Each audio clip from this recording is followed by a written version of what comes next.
Hello, Scream Demons, and welcome to the Screams from the Basement podcast. This is the scariest horror podcast on this side of the Black Lagoon. Screams from the Basement discusses the best double features the genre has to offer. We also interview the industry's finest that make our screams become nightmares. I am one of your creepy co-hosts. I am Casey. And I'm Sam the Damned, and let's get screamin'.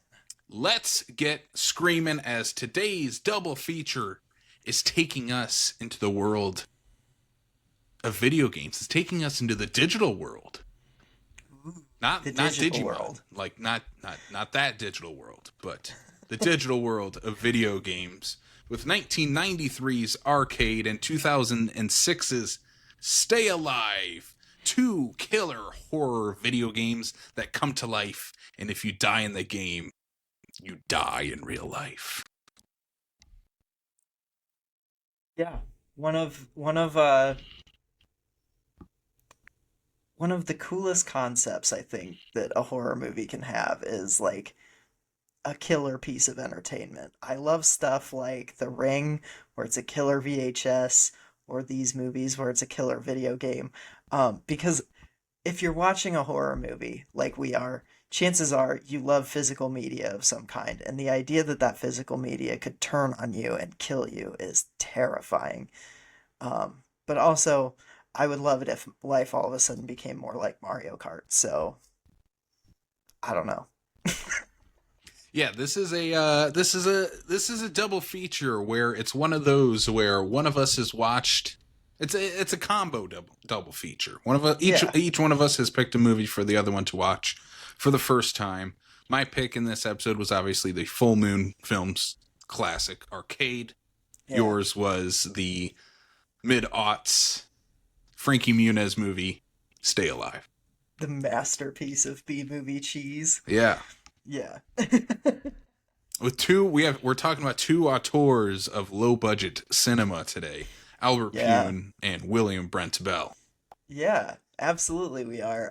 These movies are weirdly, we were talking about this yesterday. These movies are very weirdly, they fit together very well because they're both video game movies, but also they both have production histories where the post-production was completely overhauled on both of these movies.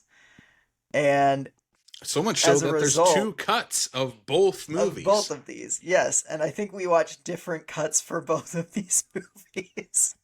Because I didn't get to the other arcade cut today. And I know you watched a different Stay Alive than I did. And I'm very curious to hear your thoughts on this. Because the version I watched is 15 minutes longer. Yeah, so there's both different versions of these movies.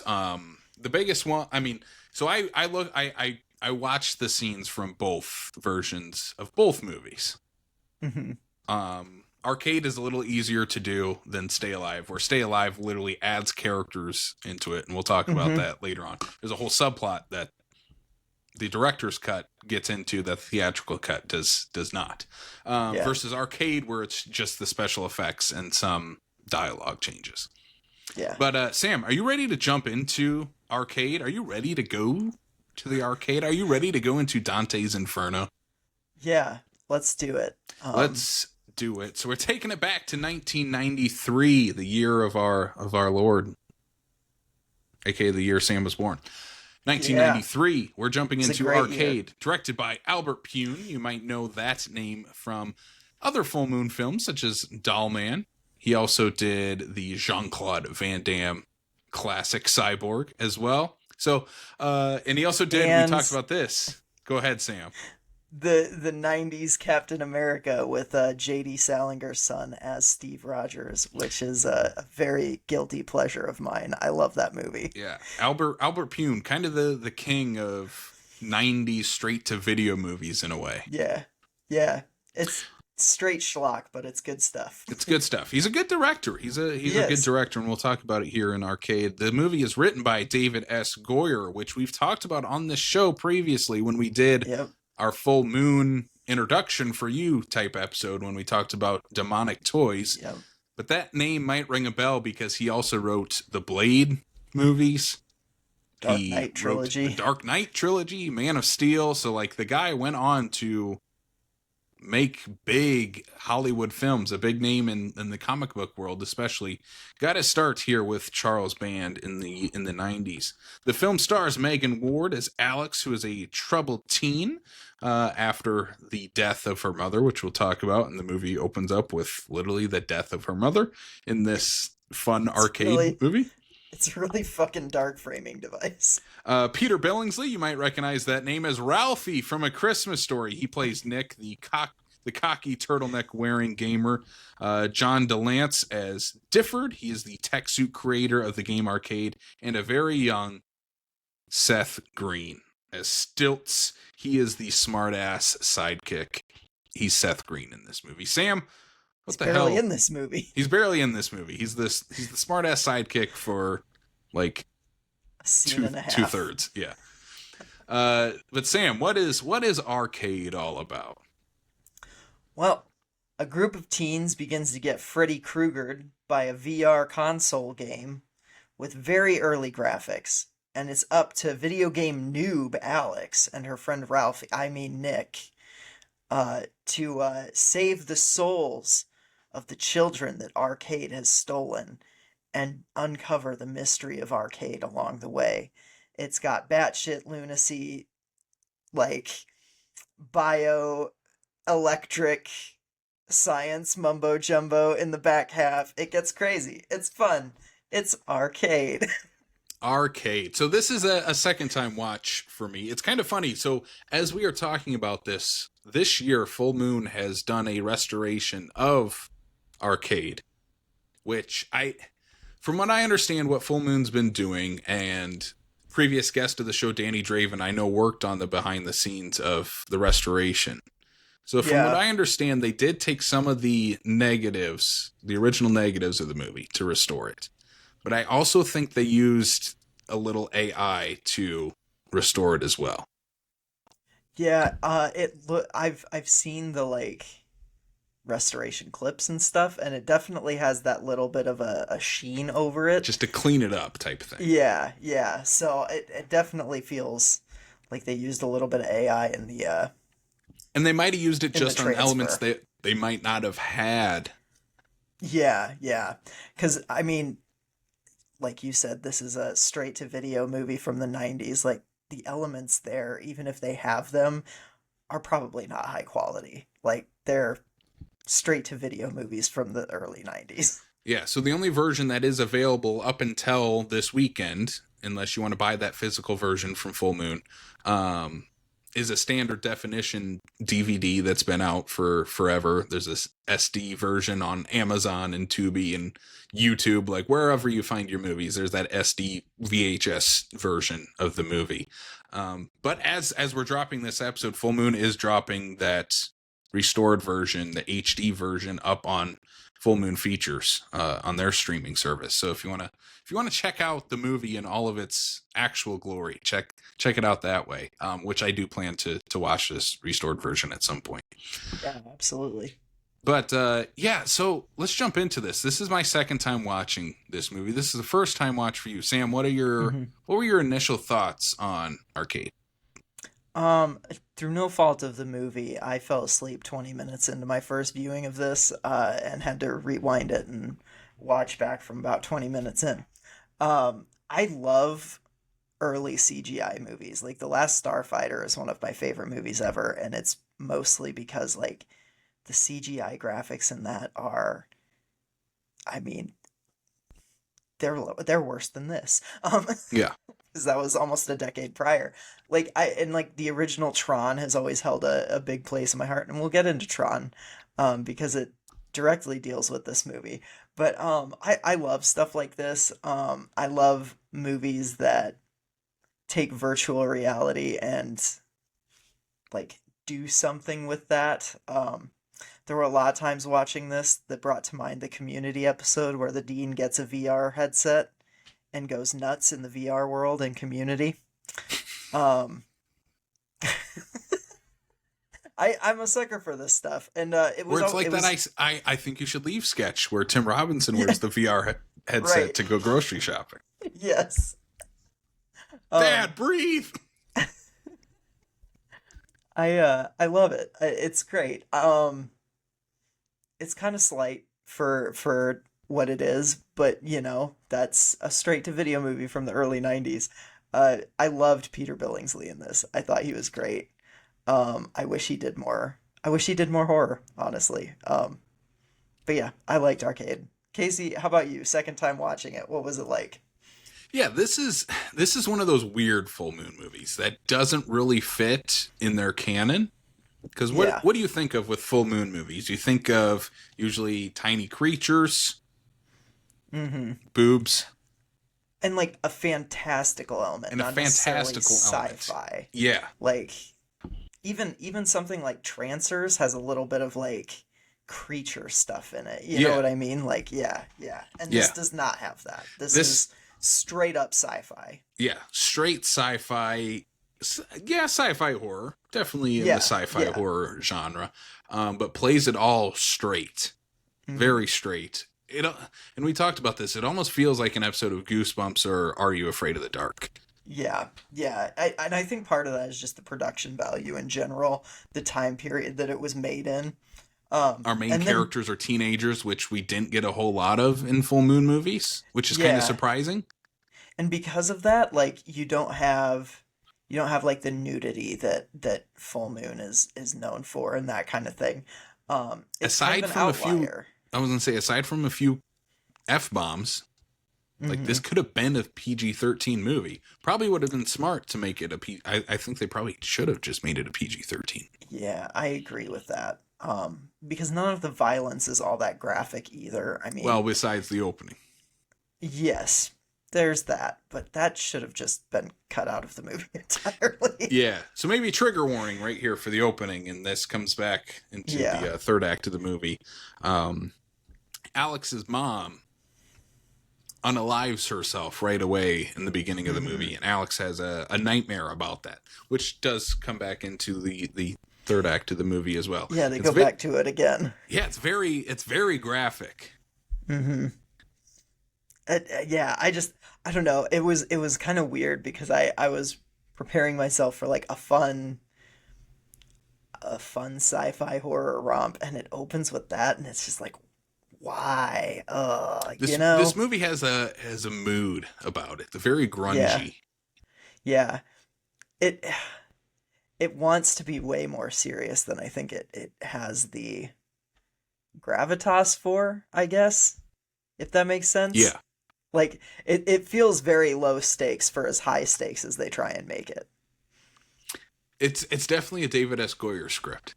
Yes. All the hallmarks of his later blockbuster movies are in this movie here.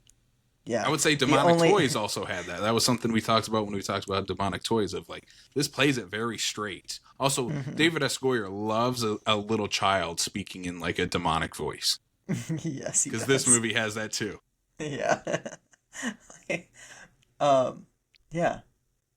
I'm disappointed that at no point does a villain pee in a jar and label it Granny's peach iced tea.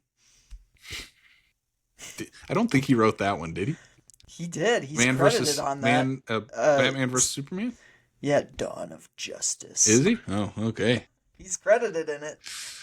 Oh, Everybody has a misstep every once in a while, right? yeah. David S. Goyer's had a few. Yeah. Um, Um so this group of teens, they just like hang out like behind the school, I think. Very yeah. grungy. We get first introduced to Peter Billingsley, who's just rocking sunglasses. It's almost like he's not part of the group, because they don't ever show him like in the group. He's just Yeah. in a like medium shot of him with his sunglasses on. Yeah, and he's like really cocky. He kind of makes it seem like he's better than the rest of them. Yeah. Um I love the like banter between all of them though, like and just also, is the score different between these two versions? I'm not sure. It might Okay. be. Because I really like the score, but I want to say that like the score in the opening credits of the version, because I watched this with the original CG before they overhauled it. I found a rip on archive.org from a promotional VHS that was like released in India or something like that. And someone had ripped that and put it on archive.org. And I watched it And on that YouTube. way. And on YouTube, yes. I think it's literally the same guy. Um, and I would assume that version has a temp score, taking yeah, maybe elements from other Full Moon or Empire movies. yeah, because it had a weird name that I did not recognize in the credits for the score. And it's not the people who. Because Alan Howarth is one of the credited composers for this, who was later a collaborator of John Carpenter. But I didn't see his name in the opening credits. But I did take note of the score. I'm like, this is kind of cool. So if it is a temp score, it's a pretty good temp score, honestly. Well, yeah. I don't know. I mean, it's a real score that they just took from Yeah, some other movie. yeah, I don't know. It's But great. a lot of the score in the movie, though, in the released version, 'cause that's the version I watched, and I did watch some of the scenes with before the rehauled CGI. It's a very like moody soundtrack. It has a Yeah, ton of soundtracks and needle drops in it, and it's a ton of like early '90s moody teen music. yeah, Even in this opening montage when they're going to Dante's Inferno, which is the local arcade that's owned by Don Stark from That '70s Show, yeah, who shows up and he's on like one scene. He's in this yeah. scene. Kind of Yep, weird. that's it. But they have like this like moody teen song playing over a montage of them just walking to Yeah, the yeah. arcade. Yeah, there's like a whole montage of them walking to the arcade, not a montage of them Doing interacting anything. at the arcade, just walking to the arcade. They also have there's like I love the dialogue in this. One of the first notes I have is just like I love the beach. Like, that's just a random thing someone says. They're not at a beach. They're not going to a beach. It's just They walk by someone's the like, beach though in the montage. ah, yeah, that's right. They do walk by a beach in a montage. Yeah, Yeah. I love the beach, and it's said just like that. Yeah, it's weird. This movie is this movie has energy. It's got a weird offbeat It's a energy, weird energy. It's hard to but like describe. it kind of at points feels very low energy. But I don't think it is. Like you said, it's hard to describe because it's very much one of those like I said, there's no stakes in this movie really. It's got a slacker energy to it. Yeah, it really does. Like it kind of feels like a gamer kid made this movie while also playing video games during the post-production Yeah. process the Yeah. entire way through. So when we get to, I want to talk about Dante's Inferno because this arcade seems cool as hell. It's Like so you cool, got to go right? downstairs. You go into hell basically. You end up Yeah. in this like smoky, foggy, hazy arcade, and way in the back room is where they have the game arcade, which is Yep. this giant setup for it. It looks like a futuristic photo booth. Yeah. And you go inside and it's a VR game. You put on the helmet and then you put on gloves as well, and it But then you recognizes your biometrics basically, where you yourself get put into the game, into the virtual world. yeah. But you don't use your hands even though you have gloves to capture your hand You movements. still have a little You joystick. still have a little joystick that you have to use. Yeah. Yeah. I love this. So it was really funny too. In these scenes where all the kids are hanging out and talking, I had seen Seth Green's name pop up in the credits, and when I saw him, I asked Maria, I'm like, "Do you recognize him?" Because he does look very young, like very different. And her her response was like, "I don't know, but he looks like knockoff Seth Green."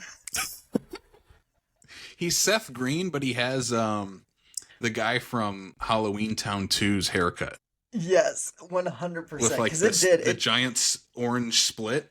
hmm It did. It took me a while. It took me like a little bit to, because I was looking for him because I saw his name in the credit, and it took me a while to realize like, oh, that's Seth Green. Part of that is also because we were watching a VHS quality rip of this movie. Yeah. And like all of his scenes are in like a smoky haze. Yeah, exactly. So when you get into arcade, the first person to play it is Nick, Peter Billingsley, because he's the cocky gamer, like not a great protagonist, No, really full of himself. he's also he kind of gaslights the lead girl throughout this movie and like is basically like, shut up, you're fine, shut up. Yeah. And it's like, people are dying. I'm a better gamer than you. Let me play. So he goes Which- into the game, and in the game, it's very low res, very, very, very much looks like a screensaver from the mid 90s. And It so looks like the VR from Community. yeah. So okay, let's talk about these two versions of the game now. Okay. Because Yeah. the version you watched, even right away, this game, all the VFX are different between these two versions. Every single Like, one of them. they changed everything, right? Everything. Which is crazy because wasn't the lawsuit specifically about the like bike chase at the end being too similar to the light cycles in Tron? Yeah. And I'm like, why wouldn't you just change that then? Because the version you watched is not great. Yeah. The version I watched also isn't great. I was It's about like to say, I don't know slightly of any of better. them. So you go into this world, you wear an all black suit, you had this weird looking black, almost like a dirt bike helmet without the visor, and you ride a skateboard through everything. At least for through the like a hallway of spikes. yeah. So in your version, what does the game look like in this first level? It looks really grainy. For one, it like there's a grid on the ground, like it's like purple, like a purple back with like purple blue green, yeah. purple blue with like green grid lines throughout, and then just like very blocky gray walls with like spikes protruding from them. And the thing chasing them though, Is like a weird skeleton ghost thing. Yep. It's like a yellowish brown cackling skeleton ghost that follows them around. And I loved that. I thought that was great. so that ghost doesn't show up in the first level in the released version that I watched. Does he show up at all? He does in the level 2 when they're Okay. so in level 1 it's almost like a dungeon type like hallways, like it sort of looks like dungeons and has spikes coming out, but the thing chasing them is just a really bright light. Okay. Yeah, so for some reason that's something they changed was getting rid of Yeah. your that's ghost where- the ghostly thing to just a bright light. I don't know, I think there's a better version between both of these. I think both have different Yeah. different versions of the game that work better than the other. But when Peter Billingsley plays this, he dies. You know, the light gets him or the ghost thing gets him, and he takes off the headset and he's like, "You guys gotta play this thing." Yeah. And so Alex's just his cocky boyfriend hops in and he starts playing. And while he's playing, Difford, the big bad of the movie, the big tech bro billionaire that created or financed arcade, is like, "Hey everybody, I got free versions of arcade that you can play at home. Let's go out here and I'll give you all a copy." So all of his friends ditch this guy. Yeah. And he goes into arcade, and the light gets him, and then he dies for real. He gets sucked into the game. Yeah, and it's really funny, too. Like, no one seems to care. Like, he straight up gets, like, Greg gets eaten by the video game. And isn't seen for, like, days, but no one cares. They're just like... So much so, so right before he goes into the game, he gives Alex, his girlfriend, his car keys. And they're all like, "I don't know, we probably just like got a ride for someone or walked home." Yeah. It makes Like, no what? sense why anybody... Yeah, and no one wants to believe her. Also, so many kids get slapped in this movie and in this arcade. Like, the people who are running this arcade are like straight up slapping kids, which is insane. It was the 90s, Sam. I think it might be... Oh my god, what's his face from that 70s show? Don... Yeah, Don Stark. Yeah, Don Stark. I wanted to say Don Rickles. I'm like, that's No. not right. Donna's dad. he Bob, right? Bob? is it yeah, Bob. Bob. Is it him that says the "Come on, kids, I got something to show you. It'll blow a hole in your underwear." No, that's the bad guy that That's the says that. bad Yeah. guy. The way that is my favorite line delivery in this whole movie because he like pauses and then he goes underwear. Yeah, that's when he's gonna give him the game. Yeah, it's so funny. So all the kids like okay, so the second half that's the first act of this movie. The second act Yeah. of this movie is really weird. It's where that tone really sets in of a bit meandering.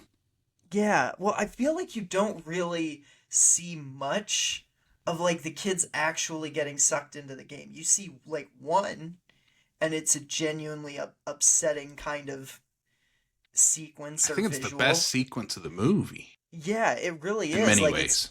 it's really good and it's really actually unsettling. And I'm like, where's more of this? Because I feel like it can't be a budgetary thing because like what they were doing in that scene could have been pulled off on a pretty low budget. Like there were very minimal actual effects of like watching her like what I can't remember her character name. Lori. Lori, yeah. Yes, so she's playing the game at home. She's gone crazy. At this Mhm. point, Nick and Alex have discovered that the game is evil. Yeah. I mean, we yeah. can kind of rush through that because the movie, Yeah. like, that's Well, what that's the happens. thing. They find out this it's evil. movie just Yeah. goes. Yeah. Because they start realizing the game knows their name. hmm Yeah, Um, because Alex plays it and it knows her name, and she like screams and she takes it yeah. off. And Her like, boyfriend's in it. She can hear her boyfriend's voice. So, like, Yeah. the game like, they figure out pretty quickly that this game is evil. And so they go and try to stop their friends from playing it. They tell Seth Green, hey, just go, like, read a book or something. Don't play the game. Yeah, More on him later. Because he, like, leaves the movie for a good 20 minutes. yeah. And He's they just go out to of it. they go to Lori's house, one of the girls in their group, and she's like just parked in front of her TV with this game, and it cuts to her, and there's fog like all in her room. It's really smoky, hazy in there, and it cuts to her, and like her eyes almost look like sunken in, like she hasn't been sleeping for days playing this game, and yeah, she has lost her mind playing it. It's genuinely like I said, unnerving. Like is the best word for Yeah. it. It's an actually upsetting scene where you start like this It's is got the a only time where dreamlike I'm like, quality almost, or like Yeah. a nightmare. it's very Nightmare on Elm Street, like this scene in particular. And like you can kind of see the Dream Warriors. Yeah, this Like is Dream Warriors in an this is arcade. Dream Warriors in a sci-fi movie. Yeah. And it like I love that. I wish the movie leaned into that a little bit more, into the like dream logic. I know that it's a video game, but like it's still like it's about a video game sucking kids into the like stealing their souls. It's literally Freddy Krueger. Just do that. Yeah. But then Alex and Nick decide to go to the programmer of the game. Which is another one of my favorite scenes. This is a really good. I feel like what little commentary this movie has on like video games and video game culture and just television in general, it's all in this scene, you know? Like everything that this programmer is telling them is like, you know, they want you to make it addictive for kids. They want you to park it like they want to make sure that kids are parked in front of the TV all day. That's our job to make that happen. Yeah.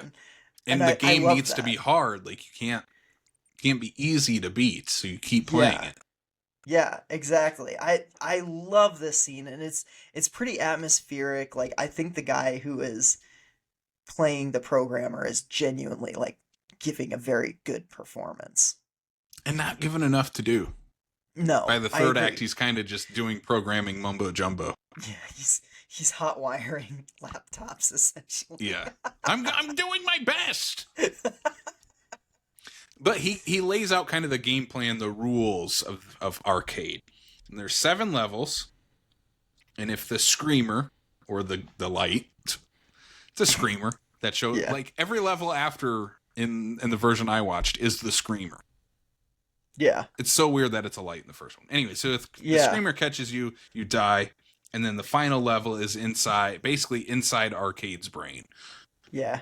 Which is it has learned so much it creates its own level almost.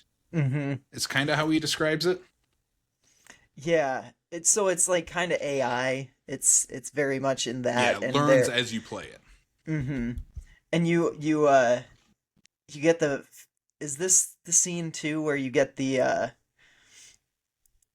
they used an actual kid's like brain cells in the programming of this game?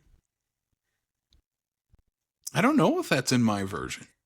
Oh, okay. So like there's a whole thing where like a kid was beaten to death by his mother, and for some reason they thought putting his brain cells in the computer chips that program this game would be a good idea, and it turns out that Arcade is just this like dead abused child who is literally the game. It is like, I'm like, why are we going this dark?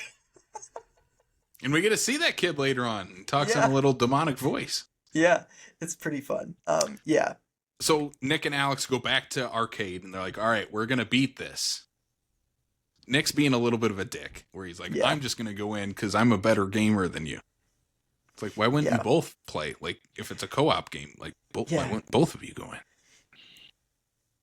Which it is. I don't know. It is, yeah. The gameplay rules are kind of just what they need to be for the plot. Yeah, it's like, this game doesn't really make much sense. It's just like, well, this is this level, and this is this level, and this is this level. I would hate this game. Like, if this... Yeah. We'll talk about Stay Alive as a game. Yeah. I want to play that game. I don't want to play Arcade. Arcade seems awful. I'm a sucker for, like, classic retro games, but this one does not seem like... I'm like, there's no through line to this. What are you doing? You're skateboarding through spikes, and then you're doing other just random shit while a ghost chases you. Like... Yeah. Okay, so when you get into the third act, I watched all of the third act. In that's where it gets really the original different, version, right? because then it's very different. The dialogue is even different in the third act. So Nick and Alex are in the game again. The levels. They get through the first level. They find like this secret door. The door looks different in both versions. Does it? Yeah. Okay. So Alex goes through first, and she starts seeing. In your version, it's multiple of her friends like sinking. Mm-hmm. Yeah. Okay? Yeah. It's multiple. In the version I watched, it's only one. Okay. Yeah. Which only one? One friend's like sinking in the goop. Do you know which friend it is or no? I don't remember. It's not Seth Green or the girl. I don't know if it's her boyfriend.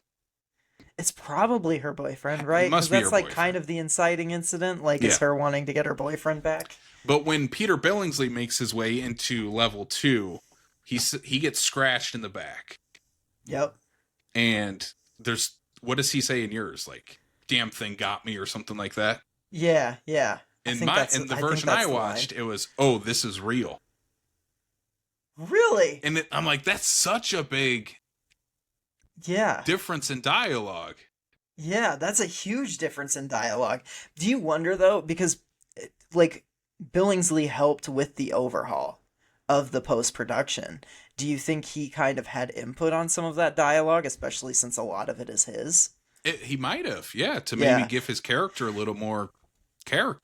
Give himself a little more character, Yeah, or at least explain stuff. Because, like, I mean, oh, damn, it got me. Like, that doesn't necessarily mean, like, oh, I actually felt that, you know? Like, it's... Yeah, versus, oh, this is real. Like, this is real, yeah.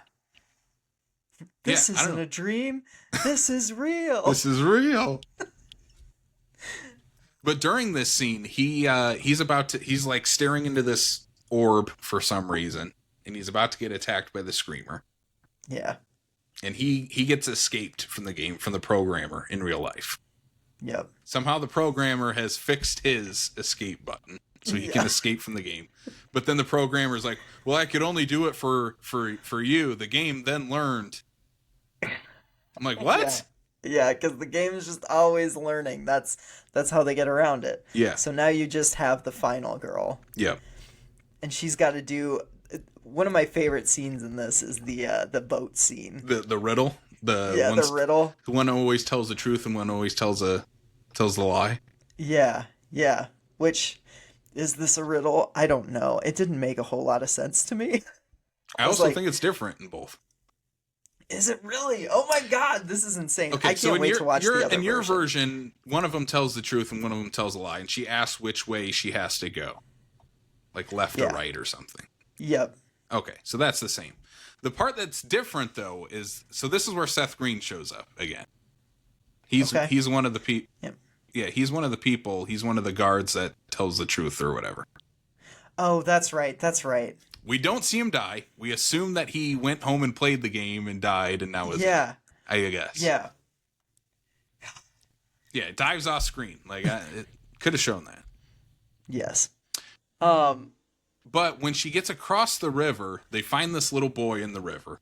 She pulls him on board. We find out that he's the brain behind the game. He's the evil. He's Arcade. Yeah. But when they we get don't to the know other that until they get to the other side, right? Yeah. So when we get to the other side, her friend attacks her in your version. Yes. She does not attack her in the other version. Oh my god. So it's just we watch completely different movies then. They are. That's insane. They end up the same, but there are big differences between the two. Yeah. I'm really curious about what replaces the motorcycle chase in yours. Okay, so the motorcycle chase in yours is straight up Tron. It's doing Tron. It's doing the light cycles. Yep. So much so that when this movie they put out like a trailer or something where Disney caught wind of them putting that in the promotional material. And we're like, we're shutting you down. Mm-hmm. Which prompted them to redo the CGI and everything. My version, it's a pod race. Like George Lucas should be sued. Oh, really? It is straight up like a pod race. Oh my god. Well, remember this came out before Phantom Menace. They should sue George Lucas. Yeah, no kidding. Do you think it's such bullshit though that Disney did that? Like, here's the thing.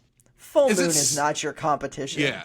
Like, this movie from Full Moon was never going to like diminish the value of Tron for Disney. It's such a bitch ass move from a corporation that doesn't need the money. You know? Ugh. And it's not like they're riding something that looks very similar to the Tron light cycles, but like there's no light behind them like in Tron. No. It's there's enough differences, I think. And it's not enough of the movie where they should have sued him. No, it's literally one scene and it's kind of Tron and that's about it. Like it's so quick. It's like a 2-minute scene. Yeah, exactly. Yeah, it really just it kind of irked me, to be honest with you. Yeah, so in my version, it's basically a pod race. Okay. Like they're flying in and out of. Interesting. I don't know. They're like in a spaceship type thing. Okay. I mean, and that's then it cool ends too. with them making their way through this like little entranceway, and the two things chasing after them hit the outside and blow up. Yeah. So that's the same, just different models that are getting blown up. Yeah. Throughout all of this, I think the cutaways to like the 8-bit screen are so funny. Like, because it'll just like cut away to like a little screen that's like a box, and you just have like little 8-bit figures go. And I think that's meant to imply that that's what Peter Billingsley and the programmer are like watching. Oh, and it says like like whatever the level is. That's also different in both versions. Is it really? Yeah. Oh my god. The level titles are the same. It's just like different font. This is crazy. I really wish I would have been able to watch both of these versions before this. Yeah. From what it sounds like, when we were talking about Albert Pune, the director, I don't think he did a lot of post on this or had a lot of say. Yeah. He might have on your version. Maybe. But then like, left. He might have. Yeah. Because I doubt when they decided to overhaul, I doubt they brought like a whole bunch of people back. I'm sure that it was banned going like, well, I know Billingsley did it, and then whoever the VFX supervisor was. I'm sure that it was kind of just a three-man, let's just get this done, Mm-hmm. as is the Charlie Band way. Yeah. The biggest thing in the ending here is, so basically, Alex finds out that Arcade is this little boy. Hmm. She's not like, I don't. She somehow defeats it. Like, Yeah, she's like, I have an extra life, and you forgot about it, and like throws a piece of yeah, machinery at it, and it blows up. It gives a flashback to her mom dying, so she like kind of yeah. overcomes that, I guess, in a Well, way. I think Sure. that's what it was like her mom, she went back and like saw her mom do the thing, and then came back and was like, I have an extra life. And I'm like, what are we insinuating here? Yeah, I don't know. But the big thing is the ending. There's two. My ending is different than your ending that you watched. Yeah, I kind of read up on the two endings. So like what is yours like? So your ending is that she's Alex saves the day. She ends up out of the Yep. game. All her friends are alive. They end up walking out of Dante's Inferno together, and then credits roll. Yeah. My version, there's a scene after that where she goes back home and Arcade is like out to the public and it's everywhere. Oh, okay, so It I like that it ending gets the stay better. alive ending. Yeah, that's cool. I Yeah. like that because yeah, that's like one of my favorite parts of Stay Alive. Um, it's so weird. Like there are So like many differences in so this many movie. differences in these movies, and then like your version actually sounds very similar, like beat wise, to Stay Alive. Actually, there even both versions have some similar beats. I feel like right around the same time that we're meeting the programmer in Arcade is the same time in the or about the same point in the movie that we're meeting the programmer Yeah, it is. for Right before the Stay third Alive. act. Yeah. Except in Arcade, it keeps the programmer in both versions. Yeah. It's crazy. It's crazy. It's I nuts, mean, yeah. I think we're the only people that have ever talked for 40 minutes about Arcade. And I think rightfully Probably. so. And we're going to talk at least 40 minutes about Stay Alive. Because, again, there's two versions of the goddamn movie. Yeah. And, yeah, it's fascinating to look at what changed, what happened to this movie. Like we said, Peter Billingsley, Ralphie from A Frickin' Christmas Story, Mhm. worked on the special effects of this movie, worked behind the scenes. Probably should have got, like, a producer credit on this. And doesn't that just tell you like how much he believed in this movie? Like that's so cool. Like I love when actors are so into a project, even if it's not like, you know, it's not The Godfather, but he's like, no, this is like a movie that I want to make. It's funny. Well, think about what he Frankie, did after this, though. Not a whole lot of acting. no, Went not a behind the ton. scenes. Yeah, he's very much behind the camera now. But didn't he come back for like the Lego sequel to A Christmas Yeah. Story that came out a few years ago? I still haven't watched that. Is it good? It's good. Okay. It's fine. Yeah. Like it's not bad. It's not bad. It's not a Yeah. bad movie Okay. at all. Yeah. I don't know. I like this movie is strange, but it has a lot of charm to it. Like I liked this more than I thought I was going to, if that makes sense. But also it was worse than I expected. I don't know. It's a weird movie, but it's also one of those that I'll probably watch again, especially because I want to watch the like overhauled version now and see what that's all about.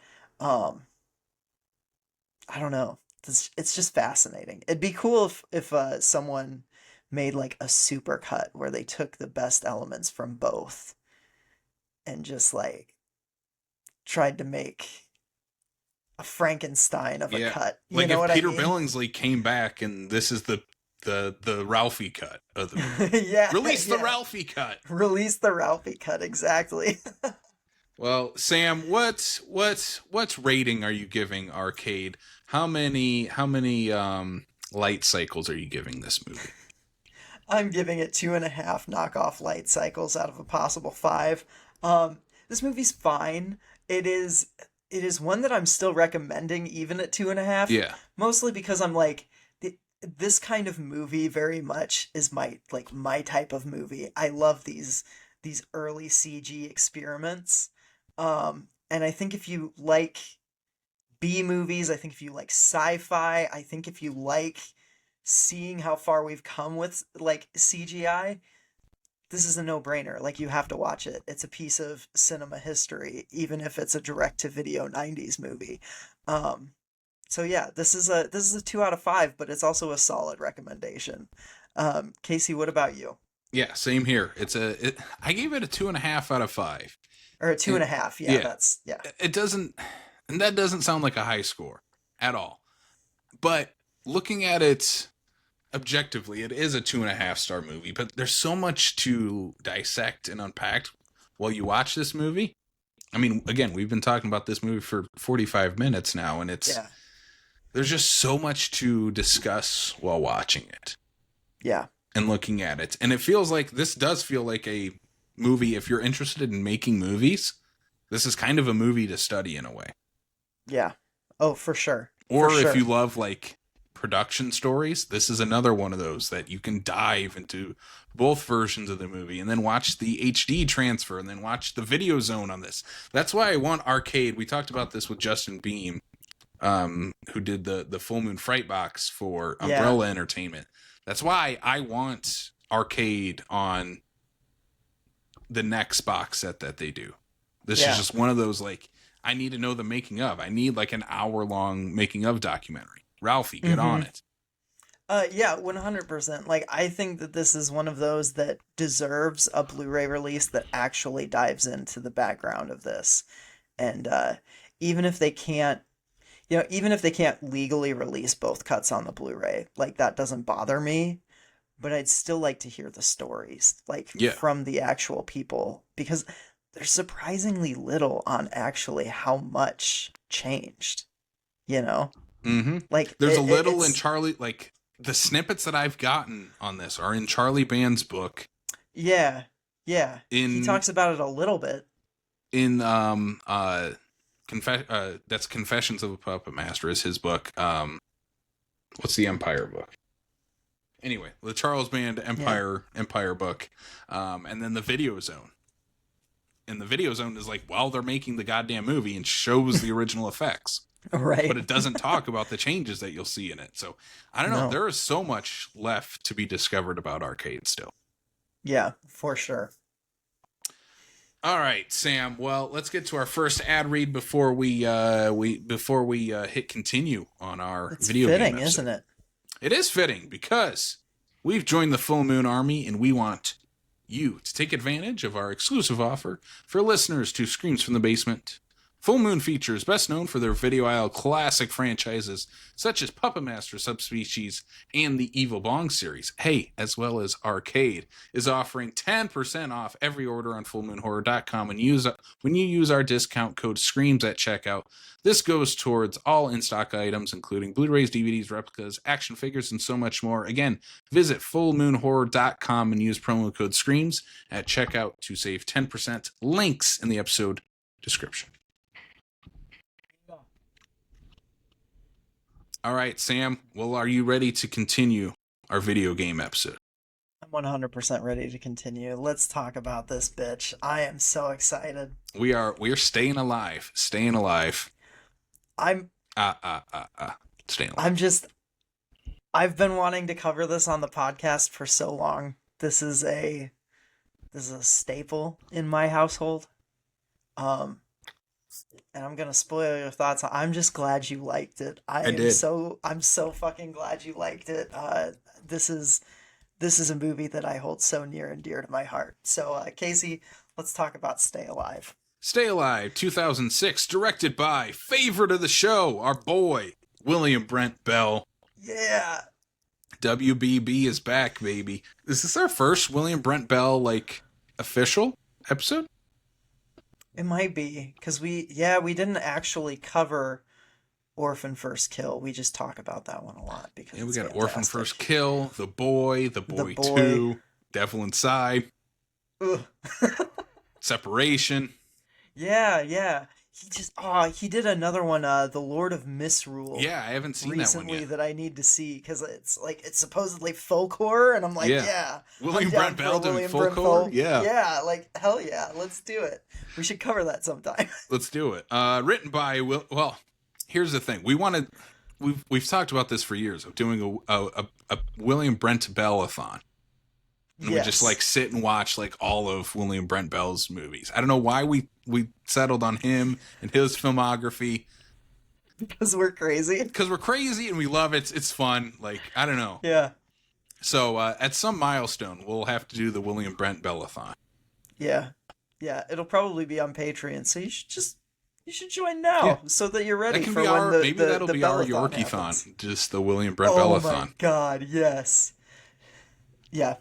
Yep. But back to Stay Alive again, Yeah. directed by our boy William Brent Bell, written by William Brent Bell and Matthew Peterman. The movie stars Frankie Muniz as Swink, the backwards accountant's visor wearing gamer who also wears the carpal tunnel glove while he games. Jimmy Simpson as Finn, the smartass stoner of the group. Samara Armstrong as Abigail, the newbie to the group. John Foster, Ben Foster's brother. Yeah.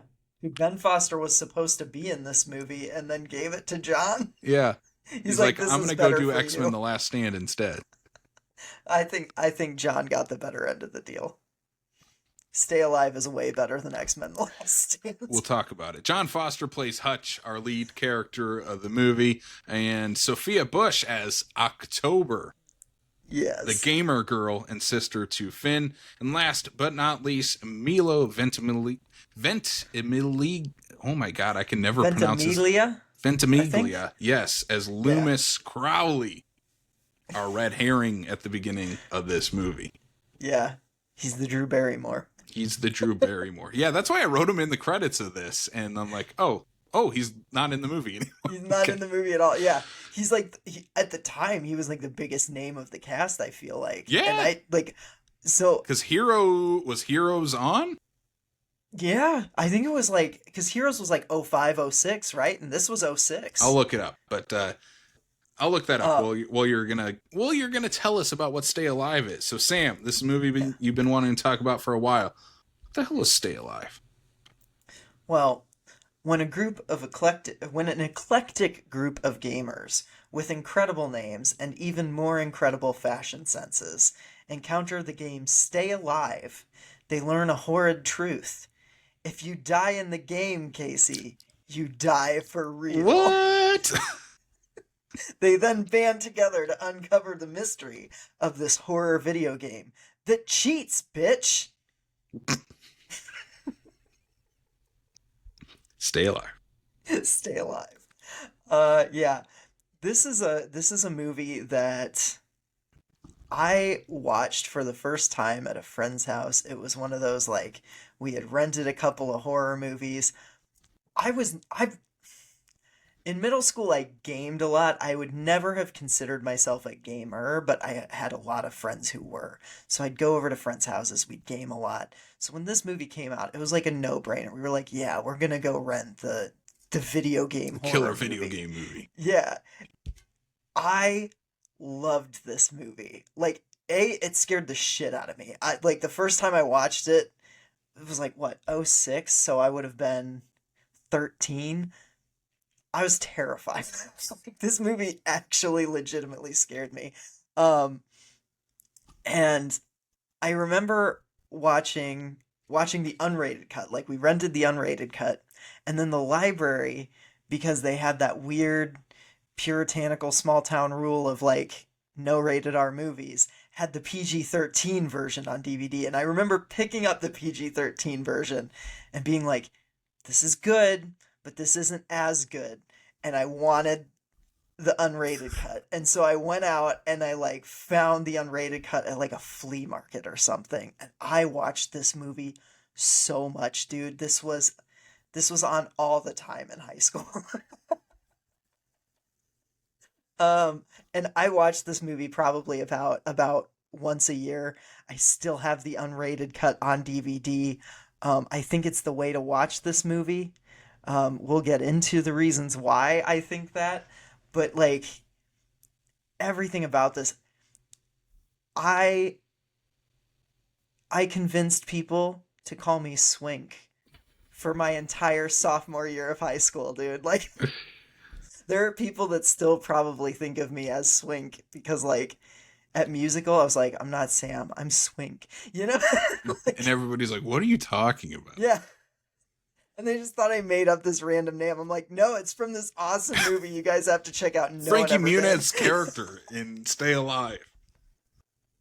So like, yeah, this movie is a huge part of my personality, and just like a huge part of my horror journey growing up. I love this. It is so nostalgic. Casey, what are your thoughts on Stay Alive watching it for the first time? So going into this, I've never heard any good things about this movie. I'll be honest. Isn't that crazy? Besides from you. And so I was not expecting anything great. Even you have said that was a nostalgia pick from my It childhood. is like, because it's not high art. Like No. I'm not gonna ever tell anybody like, oh, it's like Halloween or The Shining or something like So that. You know? my expectations were pretty damn low. And I came out of this movie loving it. Of like, Yes. I can't wait to watch this again. Because jumping into like the movie, when you actually see the gameplay of the game Stay Alive, I'm like, wait, like this is the game they're playing? I want to play this game. Mhm. And then you get into the group of friends. Jimmy Simpson is a big part of why this movie won me over. He's so Brother, good in this movie. you're gonna love the unrated cut then. We get He more is Jimmy Simpson. he's off the leash in it. He's like he has so many lines that I'm like, that definitely wasn't in the PG-13 cut. Like I feel if I watched this when you did in middle school, I would have been the same way of like, this is my jam. I love this. I'd be watching it all the time, showing all my friends Stay Alive. We would have Yep. loved this movie. Somehow Yep. missed our radar back then. But It's so good. I loved it. I loved it. It was so good. So okay, so I looked up Milo Ventimiglia's filmography. Quick, 2006 was a big year for this guy. Okay, Yeah. he had Stay Alive, which came out in March.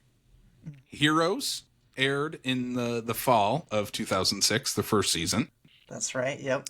and then Rocky Balboa came out in December of 2006. Oh my god, that's right. Holy shit. Yeah. Fuck. Yeah. So like, Yeah. maybe the most popular television show, one of the most popular TV shows of the And- year, like And one of the Return to OG Rocky. legacy sequels that yeah, yeah, and then Stay Alive. and Stay Alive. Yeah. Yeah. I love his whole like Drew Barrymore opening. I love that you open just in the game. Like the cold open is video game play. Yeah, And you watch him go through and like he dies in the game by getting shoved over a banister and hung from a chain in the ceiling, you know? let's talk One about the game like for a yeah. moment here. Stay Alive. So that's the title of the game that they're playing in this. It's a demo game that they don't really know where it came from. They had it sent to them, and it looks like a Resident Evil, Yeah, it's very like Resident Evil, Silent Hill Silent kinda. Hill. What's the? Oh, we Oh, just they talked about it named last night. The island, Island of the Dead, right? Is that what it is? yeah, something like that. Yeah. Is that what the? Anyway, I'll Yeah. let you look it up. But it's very like 2006 horror video game, and I don't think there's anything wrong with it. Actually, that style of video game is still popular with like online video games that look where it's not totally crisp, but you can the characters are still three-dimensional, like the avatars are still three-dimensional. It's Dead Island, by the way. Dead Island. That was the other Yeah. one. Okay. Yeah, it is. It's very like it's a video game of the time. It's funny. I put on the commentary while I was like doing other stuff around the house today. With William Brent Bell and the co-writer, and they talked a lot about like developing the game and wanting to make sure that like this looked like an actual game, and they said like when you watch the unrated cut, a lot of the game stuff is actually only half finished because it was too much money to go in and finish some of those scenes.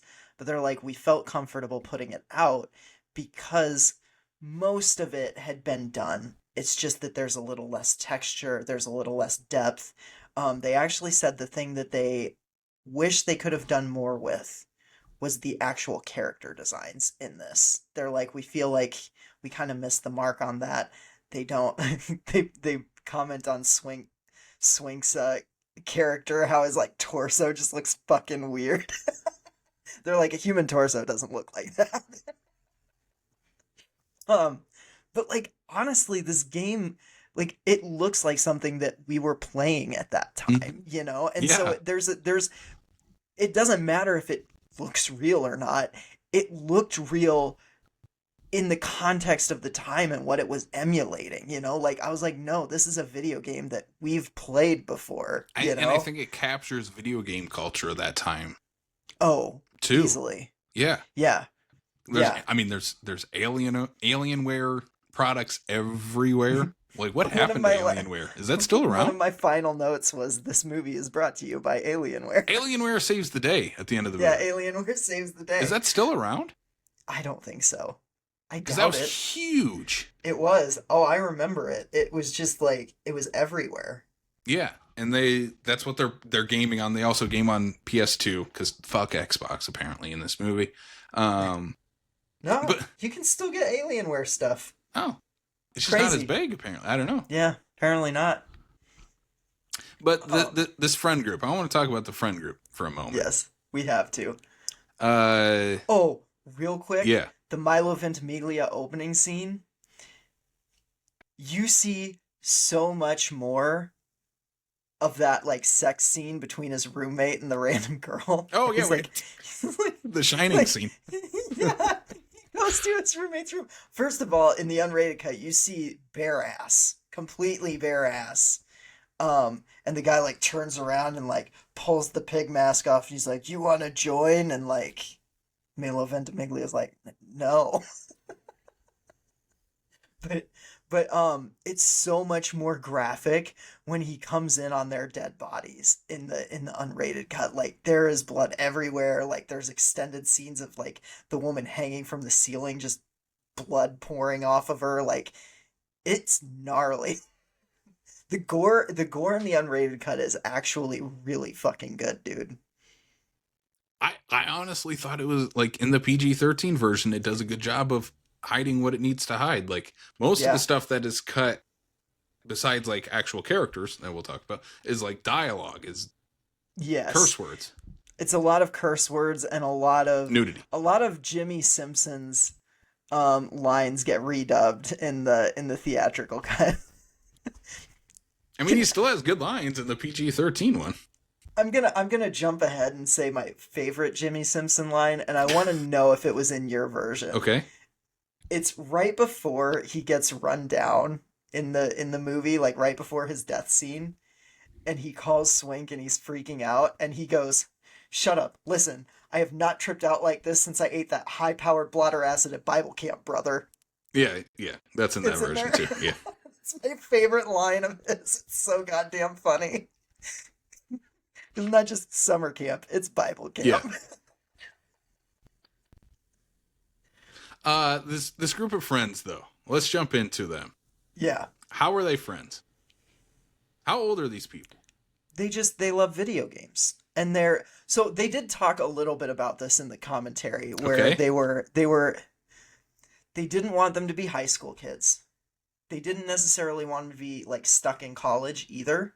They were like, we wanted to portray them as games are their lives, and that's why when they all came over for game nights, they had their own PCs, they had their own stacks, like they brought all of their equipment together, and that like we wanted it to be these people found each other through video games and like are just friends because they game together, which is kind of cool. Yeah, I I like like that. that. Yeah. Like it. The big outlier is Frankie Muniz. Yes, Frankie they said Muniz he's looks like kind of he's the little brother. yeah, he looks like he's still in high school. So apparently, Frankie Muniz auditioned for the lead role, and they did not think he was right for the part, and I agree with that. I think he's perfect in the role that he's in. But apparently he just really wanted to be in this movie. He got the script and he was like, I want to be a part of this no matter what. Like whatever role you give me, I'll do it. I do wish he was the lead. I think Swink could have been the lead. Because here's the thing. He could have been the lead too, yeah. Hutch and John Foster, he's not great. He's very bland. He's got the very boring bland protagonist syndrome thing. Yeah. Yeah. And nothing about him stands out. Are you sure? Because he almost got burned to death when his dad like killed his mom, dude. Yeah. That's deep. It's deep, yeah. And he has to overcome his fear of fires. Fire bad. No, Hutch is the okay. I say Hutch is the weakest part. But the female lead, and I always forget her name. Oh yeah, Abigail. Abigail, that's right. I've seen this movie countless times. I can never remember her name. I think she's even more of a nothing burger as a character, and nothing against the actress. Hey, no. They both have something. He's afraid of fire because he watched his mom burn. And she lied about being super successful and going to Princeton. Yeah, she lives in her van down by the river. That's their big character stuff. Yeah. So when they set up, Abigail, they set up I'm like, there's something nefarious about her. Like she's got to be part of the game development or something. Because like when they ask about her backstory, she's like gives like this perfect description of her life. I'm like, that's a cover up because she's part of the game. No, not at all. It's just that she lives in her van down by the river. Yeah. Okay. Hutch, we talked about him. Then you have Phineas and October. Great names. Finn, October, brother, sister. They're like supposed to be like not twins, but they're supposed to be really close in age. And I'm like, Jimmy Simpson's so much older than the rest. And he's the younger brother. And he's the younger brother. Yeah. And then you have Frankie Muniz, who feels like the little brother of the group. They do treat him like the little brother of the group, too. Yeah. And he kind of gets to like grow and like mature over the course of the movie, though, and I like that. You know? He ditches his gamer glove by the end. Yeah. Because it's gay. This movie, for better or worse, so captures very 2006 gamer 2006 culture. Yeah. But his introduction, Frankie Muniz introduction, is literally a Frankie Muniz jump scare. Yeah. It's so funny. Like when he showed up, because you have Hutch looking through his little peephole in his apartment, and you just have Frankie Muniz pop up with his green visor. Hey! It's like literally a Frankie Muniz jump scare. It's so funny. Yeah. Yep. It's great. I love, and then like Adam Goldberg is like the coked up boss that just hires Hutch. Yeah, in my version. He's always sniffing cocaine in the unrated cut, and he's like, he only hired Hutch because he needs video game cheats. Yeah, he needs to learn how to beat like Resident Evil or something. Yeah. So there's just like a whole eclectic cast of characters. We've already brought up the names. The names are fantastic. I love the names of these characters. The fashion sense, Frankie Muniz with his little banker visor. Jimmy Simpson showing up with his fucking like puffball stocking hat, which is another thing I took from this movie and wore one of those in high school. That was actually like a style of the time, though. It was, yeah. I don't think the accountant visor was, though. Like, my favorite shirt that Jimmy Simpson wears is just the tank top that says "Who farted?" Like, it's probably just Jimmy Simpson's wardrobe that he brought. They like, and in the commentary, Brent Bell he kept saying like, "Yeah, that's a Simpsonism. Yeah, that's a Simpsonism." Jimmy Simpson just showed up and kind of did Jimmy Simpson. And if you don't recognize that name, he's Liam McPoyle. Yeah. Right? He's Liam? I think so. I can't Right. remember which. He's one of the McPoyles, and It's Always Sunny in Philadelphia. I believe he's Liam McPoyle. Jimmy Simpson has always been like one of those character actors that I love when he pops up and stuff. Even before like Sunny, like when I saw him in Sunny, I was like, oh my god, it's Jimmy Simpson. Like, You're like, I it's don't the guy know from why. Stay Alive. Yeah. It's Finn. Like the scene where they come into the apartment and they see him just like slumped over in his chair. And they're like, oh my god, Phineas. And he just like gets up, like sits up, and there's just this huge ass bong in his lap, and he blows out a bunch of smoke. So goddamn funny. Like, Jimmy Simpson is one of my favorite horror movie stoners. Like, he's up there with like Marty in Cabin in the Woods. It's like one of my favorite comic relief stoner characters in a slasher. Yeah, I love it. You also have a great internet research montage in this movie, which is a staple of this era of horror. You have to have someone Googling and like shot zooming in on specific lines of text that are like explicitly stating what you as an audience member already know. And this has a great one of that where like Hutch is connecting the deaths in the video game to the real deaths of the people, and he's like, oh, they're not just dying after they play the game, they're dying he finds the all these like crime scene footage of like their dead body. Yeah. I'm like, was this just available on the internet in 2006? I don't think so, but sure. At least not that fast. No, not at all. The cops are immediately suspicious of him and are kind of just, the one is okay, but then the white cop is like, he's a fucking dick. He's like the worst.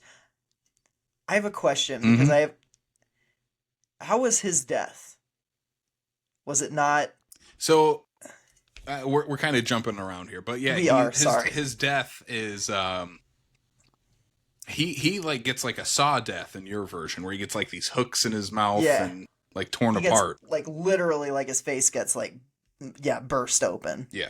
In the theatrical cut, it just like cuts to the outside of, like, he screams and it cuts to the outside of the truck. Oh, okay. Yeah. I mean, sure. Yeah. I want to throw out my favorite Jimmy Simpson line that I wrote down. Okay. It's when they're about to game for the first time. He says, "Sweet Sebastian Bach, I want a game." Yeah. Like, was Sebastian Bach like a big reference at the time? I have no idea. I don't remember that being a big reference. There's another one that he does that it changes in the theatrical cut, but he says, enough of this cinematic foreplay. I want to fuck, and in the one he's like, I want to butter this muffin. Yeah. Like, that's one of the differences I remember, because I was like, wait, what? That's not what he says. So when they game for the first time, they have to all create their own characters, and their characters all look exactly the same as they do, except for Swinks. Swink, who is just buff, but he still has the visor. The programmers put his visor in the game for some reason. Yeah, he just made himself taller and more muscular. But kept the visor. Yeah, but kept the visor. Yeah. But they find out that you cannot start the game without voice activation, where you have to read this incantation, this seance at the beginning. Yeah. Yeah, I love this. It feels very like... This movie has great lore. I, like, for as much as this movie is kind of goofy, cheesy, like, it does lore really, really good. Yeah. Yeah. And I like that this video game incorporates... So we should talk about the Elizabeth Bathory at all. Because she's the inspiration for a lot of, specifically like vampire horror, but also just in general, female serial killer kind of stuff. Like, Elizabeth Bathory is kind of a blueprint. I was actually looking into this today, and there is... Based on a true story. Like, based on a true story. There are people from like New Orleans who are like, I don't know why they went with like a Hungarian noblewoman who was like because they From like the fudge it a lot. 1600s or something like Yeah, that. because Yeah. like they say like, oh, she came over here in the 1800s to New Orleans and made this school for girls, and like Brent Bell and the other writer on the commentary were very much like, yeah, like we like the story of Elizabeth Bathory and we wanted to make it our own and bring it into like our own lore. So like none of it's very historically accurate at all. But like there are people who are like, I don't know why they did that because we have so many prolific like women serial killers in like the Louisiana area, and I was looking into some of them and it's true, like there's some that are like way more fucked up than even Elizabeth Bathory, and I'm like, Jesus Christ. Yeah, New Orleans is nuts. That's Yeah, why it's the most haunted city in America for yeah, reasons. Yeah. for reasons, yeah. But Elizabeth Bathory, like her thing was she started this school for girls Yep. and ended up killing the girls at the school and taking and bathing in their blood to like preserve her youth, to stay youthful. Yep. Which was a real thing that Yeah. person did. Elizabeth Bathory did in, was it Hungary? 1600s Hungary, yeah. Yeah. Yeah. Like other movies have taken versions of that and put it in their own movies here. This one's pretty accurate besides moving it to New Orleans, which I do think adds to the setting though. Oh yeah, because for we sure. get Especially when you get to the like the plantation plantation, the tower Yeah. behind the plantation, the graveyard, like the setting of this is awesome. It's incredible. And you get to go through that in the game as well. You start on the outside gates of the plantation, you make your way through the plantation, then the graveyard, and then the tower. Yep. Yep. It's awesome. Yeah. It feels like a real lived in video game. Yeah. Yeah. And another plot point in the game is you have all these ghosts, and it's all the little girls that you took the blood from. It's fucked. Yeah. And you have to basically like somehow you use like crossbows and arrows and whatever weapons you have to kill the ghosts. It's a video game. But also you can pick up roses throughout the game that will stop Elizabeth from attacking you and stop the ghosts from attacking you. Yep. So you have to kind of pick those up as you're going along. And that comes into the real world when the game and the real world start to intertwine. Yeah, I love the way they blend, like the game world and the real world, especially when you get into the third act, they start knowing what's going on. Like, yeah. So Adam Goldberg is the first in like the friend group to die. Yep. And he gets stabbed with a pair of like giant shears. Her like weapon of choice. Yeah, yeah. And then I think it's Jimmy Simpson next, right? Yep. Yeah. Jimmy Simpson, and I love this. So this scene, he's like driving his like sports car. I want to know what he does for. He must own that internet cafe. Yeah, so I think him and October co-own the internet cafe. Yeah, they must make some good money. Yeah, I mean, it is 2006. I don't know. It's 2006 internet They got cafe. I bet they do Alienware make decent stuff. laptops in there. Like, yeah, they got some high tech stuff in there. But yeah, he drives into Silent Hill. He's like straight up in Silent Hill. Like there's so much fog, abandoned road. And then you have this. I love this. Like we talked about this when we did our like horror TV shows episode with. Remember the Hey Arnold episode we talked about? Yeah. Yep. Yeah. With this with the me of hooves. that. I love like it's so like similar. the empty carriage. Like no one's driving the carriage. It's just the horses leading it. So he gets run over by this carriage. And this is where we find out that the game can cheat. Mm-hmm. And kill you. So like he doesn't die in the game. The game makes himself die. It means the game's playing itself. Jimmy Simpson gets out of this movie way too fast. He probably should have. He should have been the final girl. I wish he was in it at least longer than he is. Into the third act at least, yeah. Also, like the VFX when he gets run over are so bad. Like they're really bad. Yeah. And then you've got like here's the thing too. It's something that I kind of appreciate about this movie is like the characters give a shit when their friends and family die. Like it's not a normal horror movie where they're just like, "Oh, well that person's dead. Let's keep going." Like Jimmy Simpson is. Well, yeah. But they're all like he wants to game game in their honor. Yeah. Look, I love how straight Sophia Bush sells the line of, Hutch, someone just ran down my brother in a horse-drawn carriage. She gets a really fun death too. I think there's a really Oh, cool. She's like in this like abandoned yeah, it's like under warehouse. construction kind Yeah, of thing. Yeah, and there's a shot where she like ends up on like plastic tarp that was like hanging up on the wall, and she yeah, gets dragged by that. I'm like, oh, that's such a great way to hide that effect yeah, of like dragging her across the ground. Is like, oh, we'll put her on a plastic thing. We'll drag the plastic. Such a yeah. great use of the setting to incorporate your stunt. Is her death where you get the one PG-13 F-bomb? Does she say "go fuck yourself" right Yeah, before she gets her throat slit? Okay, I thought that was the one fuck that they allowed in the PG-13 version, and I like it's perfect. Like it's I don't know. There's something simplistic about "go fuck yourself" that I'm just like, yeah, that's a badass line to go out on, and because I don't know. she gets it in the eye, right? She, yeah, I Right? think she gets like Or no, I throat think she slit. gets bloodlet.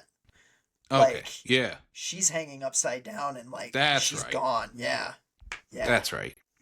Ugh. And then of course everybody cares. Like they're like, no, not October. I don't know. I love this shit. She's gonna This get movie's November next. No, so they find the plantation. Frankie Muniz stays back inside their van to game. So yeah. he's And playing he's the like game. staking it out. Yeah. Yeah. And the other two, Hutch and Abigail, go into the house and they figure out, oh, this is all real. This is where the game was developed inside of her actual plantation. So this is the part that you missed though before this. Oh yeah, we should probably get to a part that is not in the version I watched at all. Is Angelina Jolie's brother in the theatrical cut? No. That's so crazy to me. I, I'm glad you like this movie. I have no idea how you like this movie as much watching the PG-13 cut. I So was like, confused. I was like, they talk about the programmer, yeah, and but I they just never assumed go like, see him. no, they never go see him, and I just assumed that they never actually see him. I just assumed like the game almost made itself in the house. So you're missing not just one character subplot, but two. Okay. Because they break into Milo Ventimiglia's house and they find an address that they think he ordered the game from. Yes. So they go to that address and it's the plantation, Yeah. but they don't stay there. Like they go back to it for the third act. Because Okay. So they in my go to version, they this- just go to the plantation, and then Yeah, third act so starts. they cut the whole. It's insane. So they show up, and the programmer, who's played very creepily by, I'm pretty sure it's Angelina Jolie's brother. Yep. He looks just like her. And he like basically is like, well, why would I know this? Like, I'm just the programmer. And it's like, okay, I mean, but what? Like, it doesn't make a lot of sense that the programmer knows nothing about it, but he doesn't know anything about it. He's like, but like, I remember the stories of Elizabeth Bathory, and like the best horror is stuff that has a grain of reality. He's like, if you really want to know more, go to this author's house who wrote a book on Elizabeth Bathory. So they go to And that's another location. That's the book October's reading? Yes. Okay. So they go to the author of that house's book, and it's Alice Kriege Oh. playing the author, and she tells them the whole backstory of Elizabeth Bathory, how she like did all this stuff, and then she sends them on their way. So And in they your go- version, does October deliver that stuff still? She, When they're in Yes. Hutch's apartment before the cops show up. so she kind of talks vaguely about it. So here's the thing. It might be a little redundant because I do feel like you kind of know before they go to the Alice Kriege house, but also like the Alice Kriege one is more in depth, and it has like some flashbacks, and it has some really good gore in it because like you see body parts like just like heaped in barrels and like tubs of blood and shit like that. Like it's pretty gnarly. And then she kind of tells them how, basically she tells them how to defeat Elizabeth Bathory. And then they go back to the plantation and the third act starts. I'm trying to remember my version how they find out how to defeat her. Because I mean, it's the same way that they have to defeat her. Yeah, because it's the nails in the head, right? Like Mm-hmm. one nail in the head, one nail in the chest, and then one in like the Okay, navel or so something. yeah. So October says that. Yeah, So that makes sense why they they cut that out. yeah, I suppose. I don't know. It's such a weird it's such a weird movie. I wouldn't say the Alice Krige thing is necessary, but I do think that it adds a little something, like especially as far as the vibe and the mood goes, because she is giving. I mean, like she's going full on dialed up to 11 creepy, almost to like the point of like her witch character in Gretel and Hansel. You know, like she's very like everything with the programmer in her is very atmospheric. What's crazy is I did look this up. One of the differences in that sequence is in your cut of the movie, Abigail is driving the car, and in my cut of the movie, Hutch is driving the car. And I'm like, why is that even a change that was made? Like there's just like weird random stuff like that. I don't know. Also, it's in crazy. your version, I want to know when this comes up. In your version, there's like a mod of the game or something where they can make people naked. Oh, yes. That happens early on in the movie, I think. Oh, yeah, because they Where, don't like Frankie Muniz they show it says late. something about you can strip down the concubines or something with Yeah. a cheat code. Yeah. So in the third act, one of them is naked, right? When they're about to Yes. Elizabeth Bathory gets fully nude at a certain point to like Okay, that's what it is. to get bathed in Abigail's blood when So, she's about to like in my bloodlet version, her. no one is naked. None of the game characters are naked until Yeah. there's like a brief cut of like all of a sudden she looks naked. I'm like, why is she naked all of a sudden? What's going on? Like what is happening?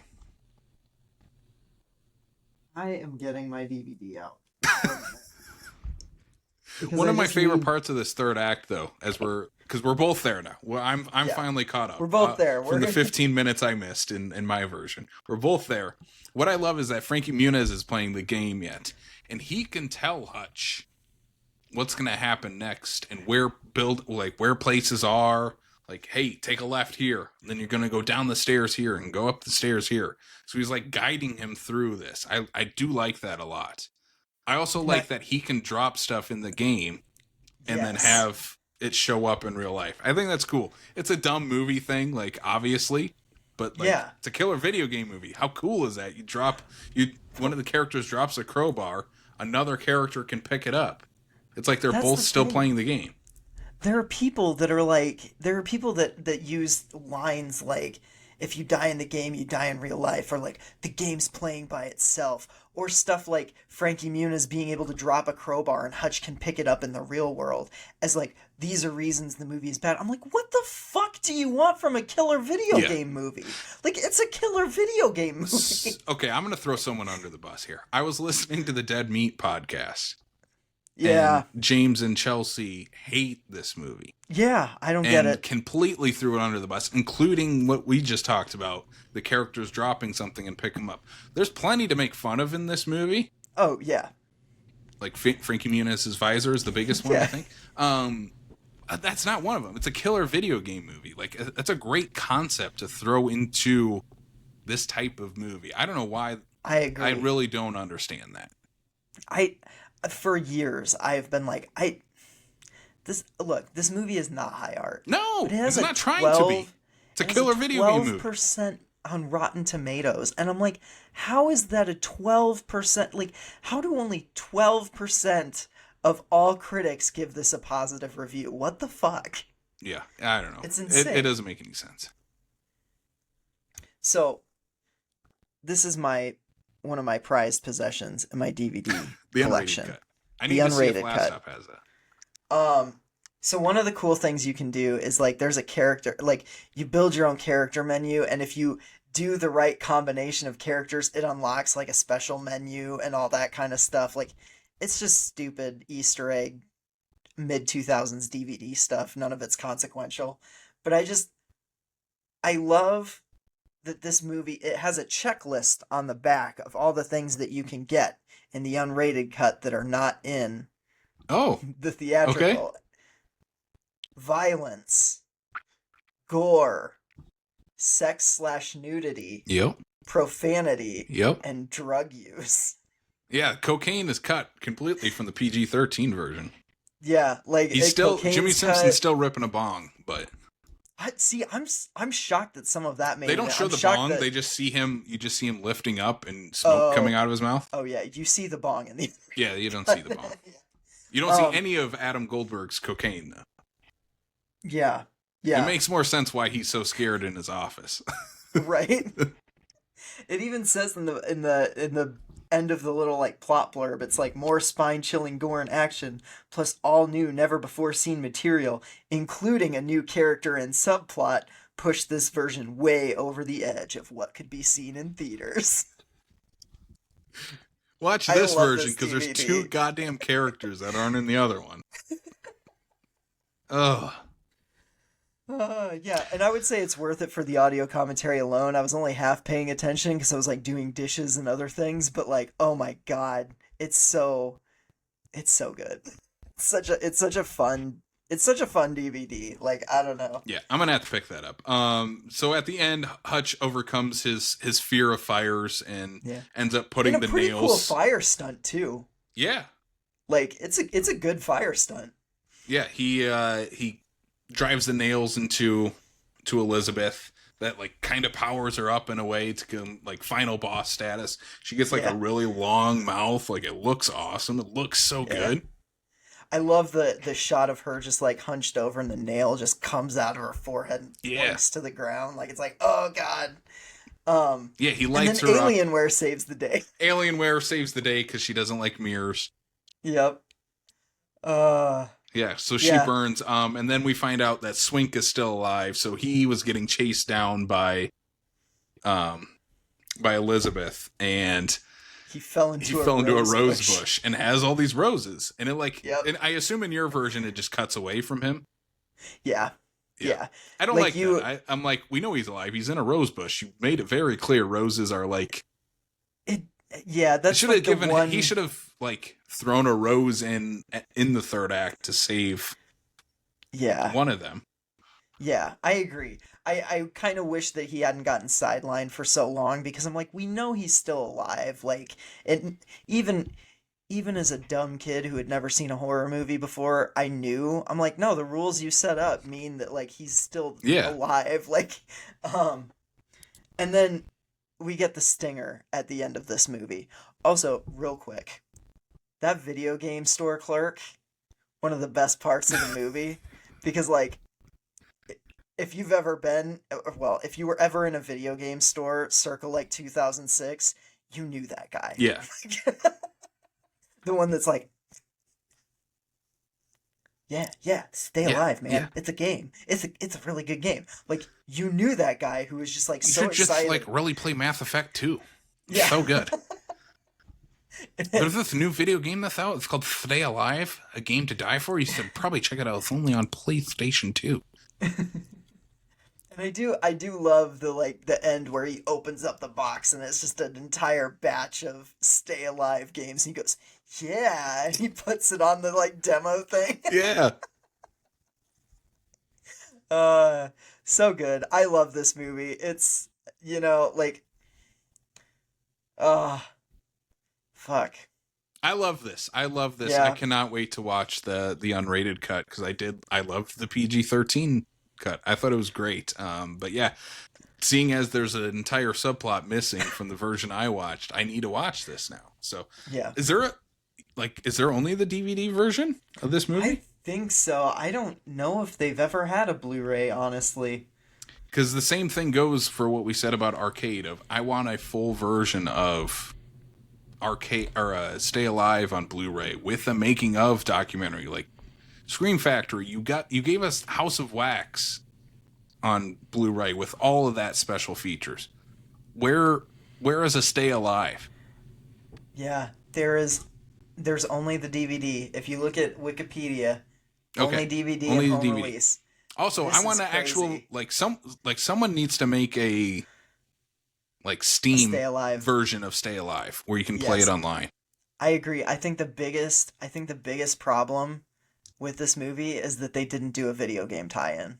Like they should have, and I would have played it, and I At would have least an online peed my version. pants. Yeah. Right? Yeah.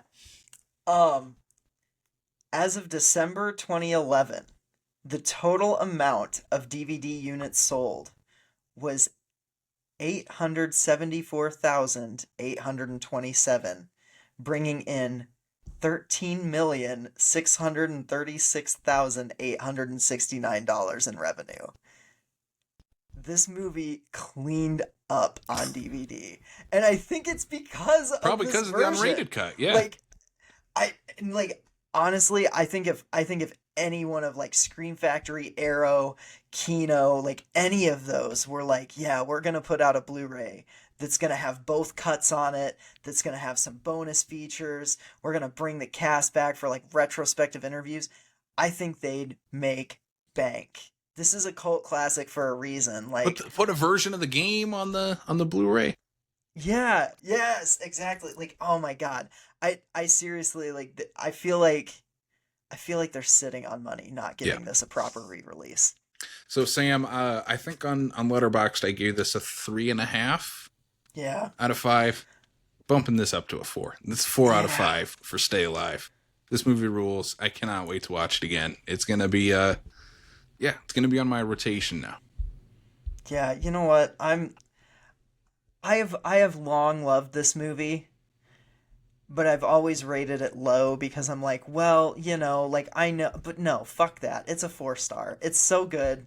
It's like it's one of my it's one of my favorite horror movies of this era. It's one of my favorite horror movies ever. I like grew up with this movie. I love it. It's not perfect, but it's It's the perfect. perfect type of popcorn horror, though.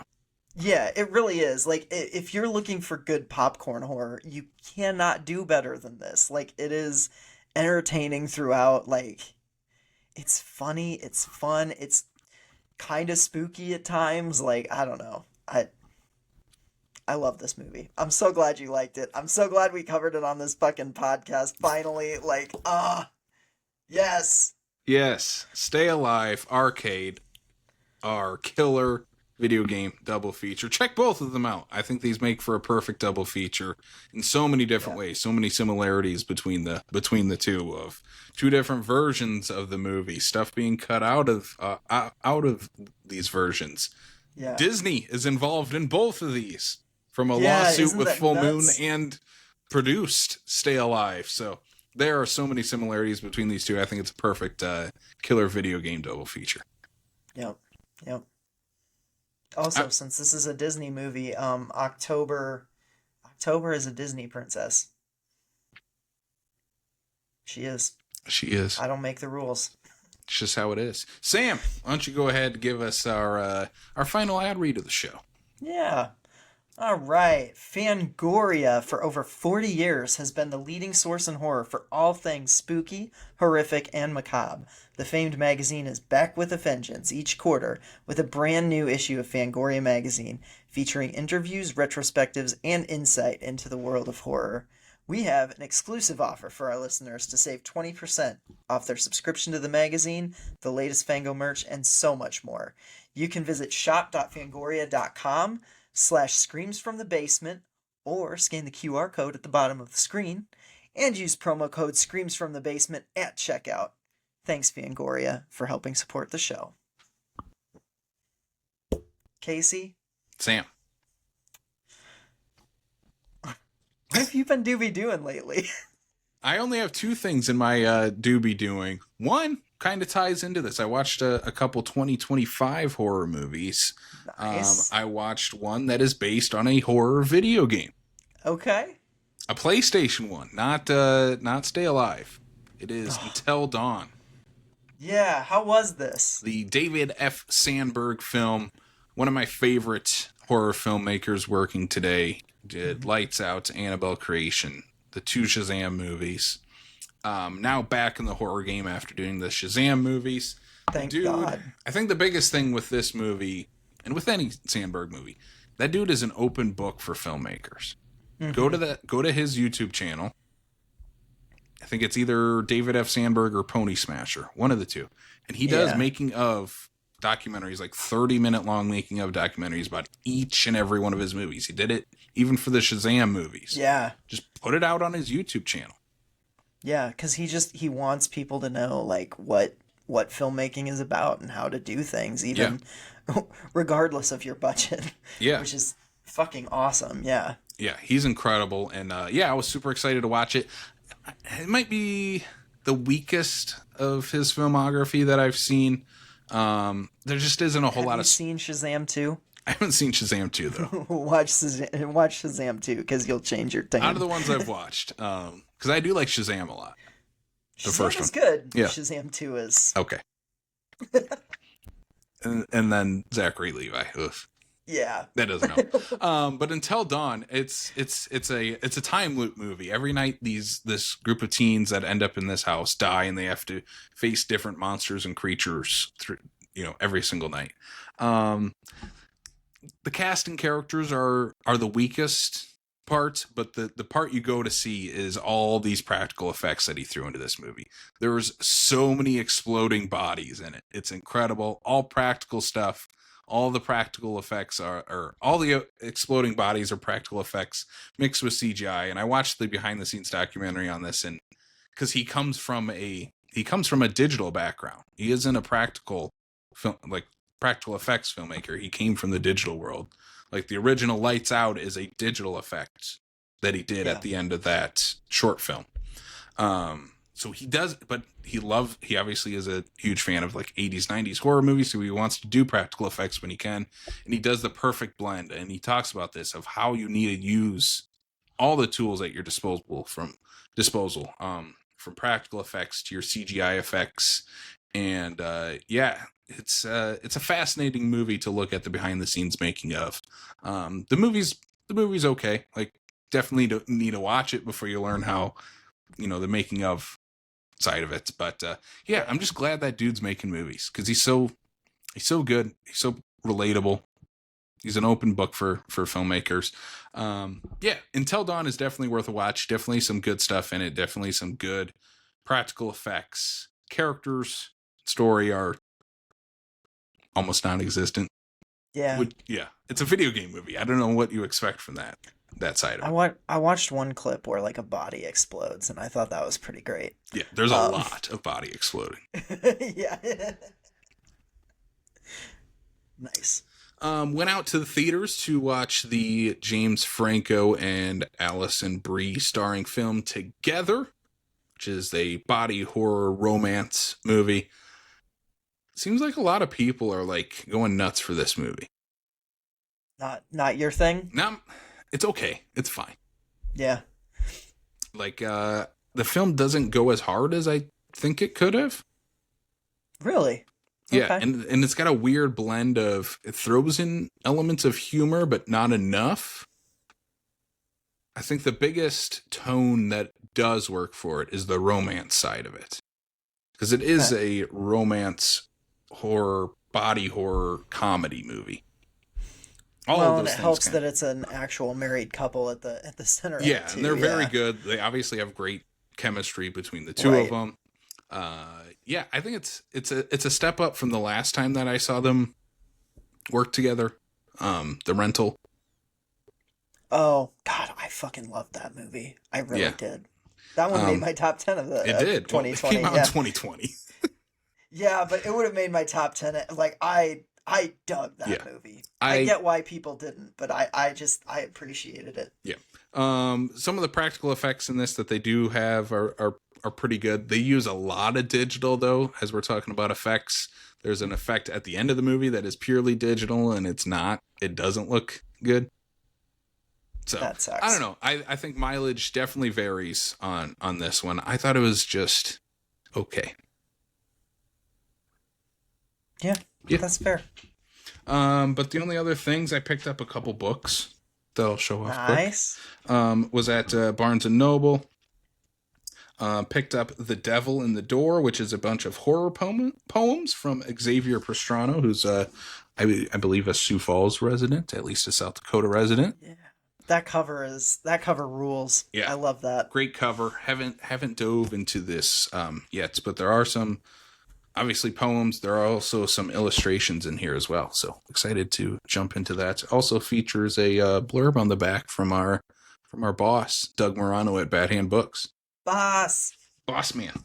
And then I was in the Barnes and Noble line and saw this Edgar Allan Poe Gothic Tales little book. Hell yeah. It's like a pocket book almost. Yeah. And it features 3.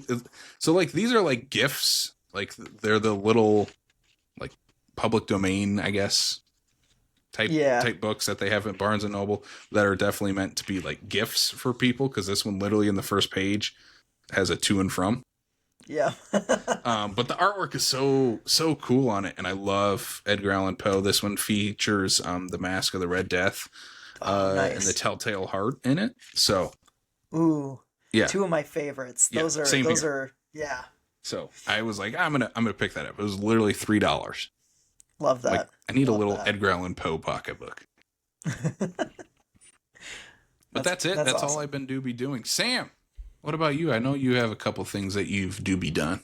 Yeah, I have. I've done a few things. I mean, for one, I moved. I started working in a movie theater, Casey. It's been wonderful. But beyond One of that, our favorites.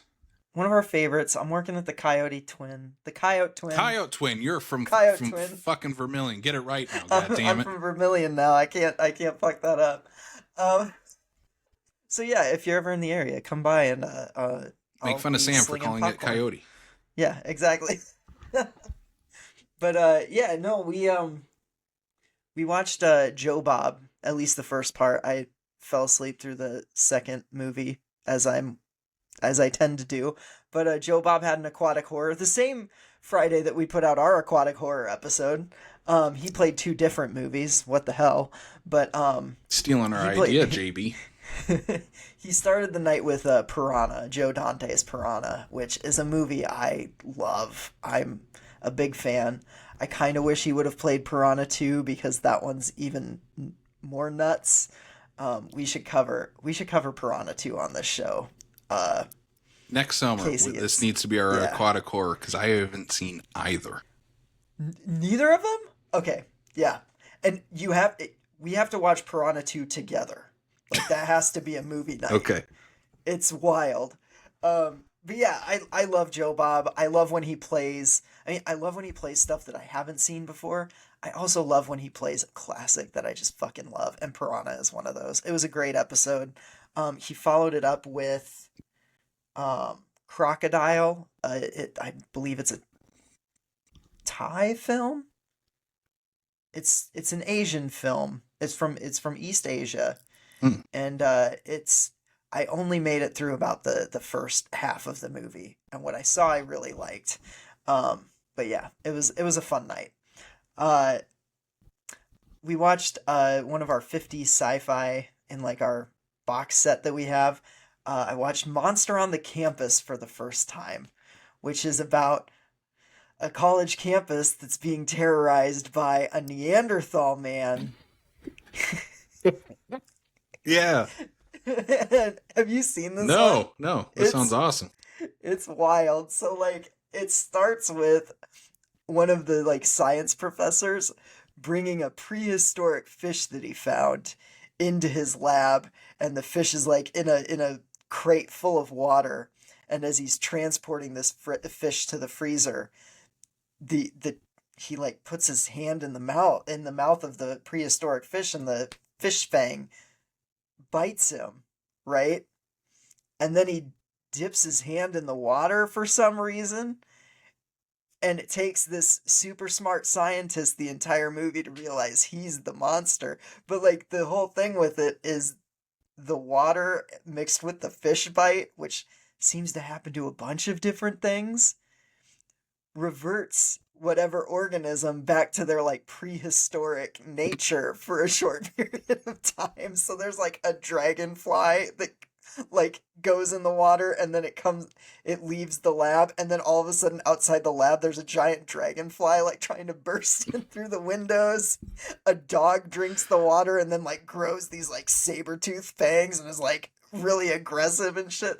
It's wild for a 50s movie. I really liked Monster on the Campus. Highly recommend it. It's as dumb and cheesy as I want my sci-fi B movies to be, especially from the 50s.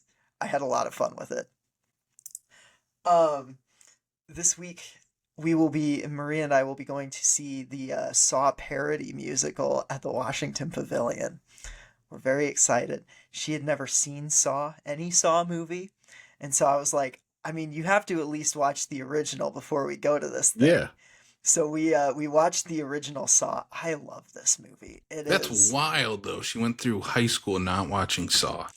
She wasn't a big horror person in high school. Everyone though watched Saw in high school. I know. In our age range, yeah. Right? Yeah. She had no idea like what the ending was gonna be, anything like that. It was great. It was great watching it with her for the first time.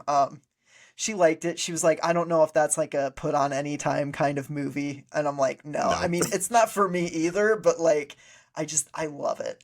Every couple of years or so, I have to put it on because it's just like, it's so good. It's so good. And then the last thing I'll talk about is, I actually did this before the last time, but I forgot to talk about it in Doobie Doing. I watched Yorkie-thon, which we had Adam Green on to talk about, because I was packing all weekend, and so I just put it up on my iPad and had it on in the background while I was packing for like 3 days solid. It was wonderful company to keep while I was stressing out and wondering why the hell I have so much stuff. And while I watched Yorkie-thon stressing out over why I had so much stuff, I bid on more stuff and I actually won something. I got 2 Fangorias signed by Joe Lynch. One of them is the Suitable Flesh cover. I believe this is a subscriber cover. I am not sure. What issue is it? It's the one that also has Saw X in it. No, what's the number? Oh, Volume 2, number 21. Yes. I have my stack over here. Yeah, it's the subscriber cover. Okay, yeah. So I have that signed by Joe Lynch. If you listen to this podcast, you know I love Suitable Flesh. It was my favorite movie of its year. It's great. And then it also came with this, which is an out-of-print Boulet Brothers cover that covered Creepshow and interviewed Joe Lynch, and he signed this one. And they were together in a bundle. And I won the auction, and I was so excited. So yeah, I got to get frames for these. I'm so excited to I mean, I want to crack them open because actually these are both issues that I do not have through like gaps in my subscribership, but I'm like, no, I'll find other versions that aren't signed by Joe Lynch and I'll read those. I will let you borrow my other version. So yeah, that's what I've been doing. Hopefully a few more movies watched by the next time we. Fingers crossed. I'm seeing Weapons tomorrow. I hope I like it more than Barbarian. We'll both talk about Weapons next time that we'll be on the show. So I'll also try. I don't know if anywhere even near me now is playing Together. So if I can see Together, I'll see it. Yeah, that's true. I just have to come back to Sioux Falls. So this might be the last weekend it's playing though. So yeah. Okay, well we'll see. All right, Casey. Should we get to plugging? Let's get to plugging. Sam, where the hell can people find us? You can subscribe to this podcast on Apple, Spotify, or YouTube. Give us a 5-star review. Like the podcast. Comment on the podcast. do those things that help bump us up in the algorithm and find more people to talk horror with, like all of you awesome people that listen. You can also follow us on social media on Facebook, Instagram, Threads, Blue Sky, and TikTok. Yeah, and join our Discord, which will we have link in the notes? Say links in the episode description for all of this stuff. Episode description for all of this stuff. So yeah, join us on Discord where we're talking all the time. It's the Discord channel that made me decide that I'm actually gonna see Weapons this weekend instead of just waiting for streaming like I was going to. You can influence us by joining our Discord. You can literally influence us by joining our Discord. So yeah, make sure you do that. Casey, how can they support the show? To help support the show and get some really cool swag, you can check us out on TeePublic. Just visit our link in the episode description. Pick up some awesome Screams from the Basement merch. We also do have some horror movie merch on there as well, from Night of the Living Dead, Phantom of the Opera, Plan 9 from Outer Space. So go check out those designs on there as well. And then if you would like to join our Patreon, you can do so, and you get exclusive bonus content on there as well. You get monthly bonus episodes, behind the scenes vlogs, collection vlogs, Sam's written reviews, and so much more. So check us out on Patreon. Again, links in the episode description. We have tiers as little as $1 a month to help us out, and $5 a month gets you all that good stuff and so much more. So I think that's it. Actually, no. We have one more thing to quickly plug. If you are listening to this on Friday, August 15th, and you're in the Sioux Falls, South Dakota area, come on down to the Sioux Falls State Theater for a Greg Sestero double feature of The Room and Dude Bro Party Massacre 3. The Room is sold out right now, but you can still get tickets to Dude Bro Party Massacre 3, which is an official late night at the State with Greg Sestero there himself, where we will be doing a Q&A after Dude Bro Party Massacre 3 with Greg. So it's going to be an awesome night, double feature, watching some crazy ass movies and chatting with the wonderful Greg Sestero. Yeah, Casey and I have both met him before because we've gone to The Room at the State prior. He's super nice dude. We're stoked to be able to do a Q&A with him. It should be a ton of fun. I actually had him sign You got him sign a Puppet Master Puppet one, right? Master figure. There it is. Yeah. Yeah.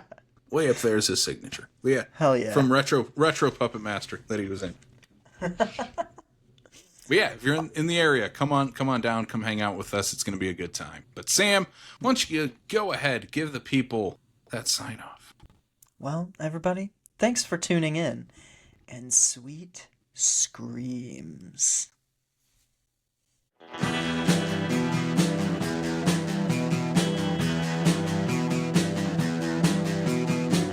You're listening to the Prescribed Films Podcast Network, home to hundreds of hours of free podcast entertainment.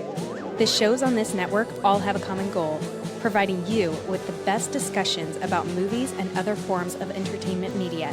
The PFPN hopes to fill your earholes with audio joy. Visit our website with links to all the other amazing shows at www.thepfpn.com. Thanks for listening.